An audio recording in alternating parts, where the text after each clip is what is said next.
Go-to-market, o que significa? Se você trabalha com tecnologia, principalmente marketing, vendas, nas áreas de aquisição, já deve ter percebido que o tema GTM tem aparecido cada vez mais.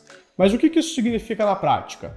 Pessoal, resumidamente, go-to-market é a distribuição em inglês, ou seja, a forma como a gente distribui o produto ou o serviço que a gente vende. Mas por que surgiu esse novo termo? Por que a gente não fala mais marketing, vendas, CS como antes? Principalmente por causa de alguns fatores. Sem dúvida nenhuma, o fato que popularizou esse termo foi a busca da eficiência por parte das empresas quando a gente fala de estratégia de aquisição. Então, por muito tempo, a métrica que mais importou para as empresas de tecnologia foi a taxa de crescimento, ou seja, o quanto de receita que essa empresa empilhava a cada mês. No entanto, a gente vê que isso ficou um pouquinho para trás. É muito importante sim o tanto que você cresce, a atração que você apresenta, mas tão importante quanto isso é o quanto você gasta para crescer.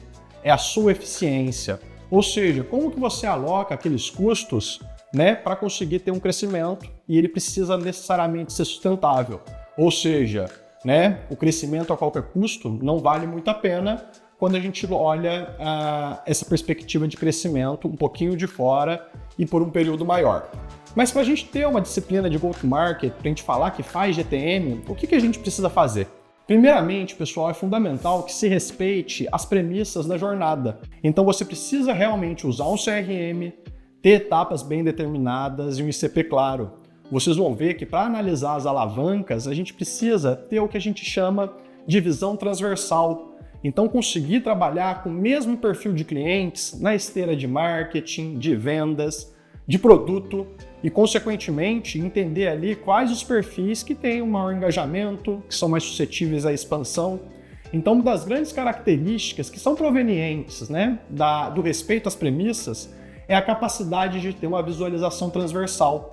Dessa forma, você consegue enxergar as alavancas, você consegue enxergar pontos de otimização e estabelecer uma metodologia de experimentação na sua área de aquisição, onde todo momento você vai pensar, poxa, será que essa hipótese melhora a minha taxa de conversão? Será que essa hipótese me traz eficiência? Quanto que ela custa? Então, o tempo todo, quando a gente está falando de GTM, a gente está preocupado com o impacto em crescimento, mas também no esforço necessário para colocar aquela hipótese no ar. E esse esforço ele pode ser dinheiro, ele pode ser tempo, ele tem um risco de complexidade envolvido. Então é muito importante, que a gente respeite as premissas para que a gente possa se beneficiar da matemática presente na jornada de aquisição. 2, que a gente tenha uma visualização transversal. Então, para isso, é muito interessante que você separe os seus perfis de clientes e que a empresa inteira fale desses mesmos perfis obedecendo essa lógica.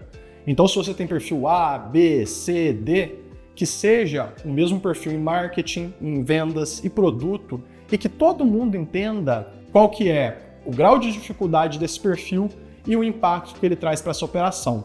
Somente assim a gente consegue ter essa visualização e de experimentação na nossa estratégia de GTM e de fato consegue tanto ajustar os pontos que vão nos trazer eficiência, como também explorar de forma rápida as hipóteses que podem trazer um grande crescimento. É muito importante ressaltar que a disciplina financeira torna-se muito importante para o profissional de marketing, vendas, CS, enfim, aquele responsável por executar as principais alavancas de crescimento. Então, se antes o profissional dessas áreas era extremamente técnico, hoje em dia, sem dúvida nenhuma, é um diferencial, um profissional que consegue, de fato, ter uma visão de orçamento. Ou seja, ele sabe organizar os custos para que você atinja determinada taxa de crescimento e manipular as variáveis que vão impactar esse investimento. Quando a gente entende essa lógica, a gente sai do foco apenas do crescimento e começa a entender a estrutura necessária para construir essa performance.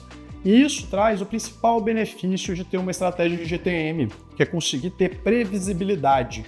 Quando você tem uma visualização transversal, quando você respeita as premissas, consequentemente consegue fazer uma metodologia de experimentação, você consegue imaginar e investir com assertividade em ações que você vai construir hoje para impactar as metas do próximo quarter, do próximo ano.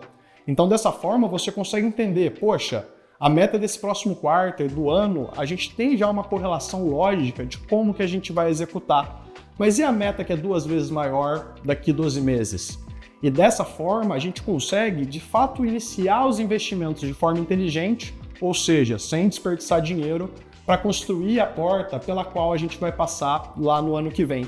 E as empresas que atingem isso, elas realmente conseguem um diferencial competitivo, porque bater meta lá na frente fica muito mais fácil, porque a gente já está pensando nas estratégias de geração de pipeline, a gente já está ajustando o funil para pegar essas oportunidades e convertê-las em receita de forma eficiente e, sobretudo, observando as melhores hipóteses para gerar receita na base, que sem dúvida nenhuma é um grande diferencial na estratégia de crescimento e que toda empresa nesse momento deveria olhar.